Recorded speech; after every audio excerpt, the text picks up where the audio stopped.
স্বপ্ন এখন বাস্তবতার পথে। আসসালামু আলাইকুম। আলহামদুলিল্লাহ, আমি এখন দাঁড়িয়ে আছি আমাদের বসুন্ধরা এক্সটেনশনে।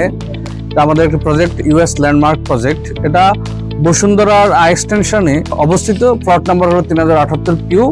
আমরা মিলাদের মাধ্যমে আমাদের এখানে আজকে ফাইলিং এর কার্যক্রম শুরু করতে যাচ্ছি। এই প্রজেক্টে আছেন যারা, তারা খুব চমৎকার লোকেশনে এই প্লটটি তারা সিলেকশন করেছেন। ইউআইইউ ইউনিভার্সিটি, গলফ ক্লাব, তারপরে আপনার হসপিটাল, মসজিদ, সব চমৎকার ফিচার কিন্তু এই প্লটের কাছাকাছি। আপনারা জানেন বসুন্ধরা এক্সটেনশন বা বসুন্ধরা আই ব্লকটা খুবই চমৎকার এবং কমার্শিয়াল। এছাড়াও বসুন্ধরার আরো বিভিন্ন ব্লকে আমাদের প্রজেক্ট চলমান আছে। প্রজেক্টগুলো ভিজিট করে আপনাদের কাঙ্ক্ষিত ফ্ল্যাট শেয়ার অর ফ্ল্যাটটি বুকিং করতে পারেন। তাছাড়া আপনারা জানেন আমাদের condominium project Salmon Oasis Park Banasree ত্রিমোহনীতে অবস্থিত। আমাদের কন্ডোমিনিয়াম প্রজেক্টটি ভিজিট করে আপনাদের কাঙ্ক্ষিত অ্যাপার্টমেন্টটি বুকিং করতে পারেন।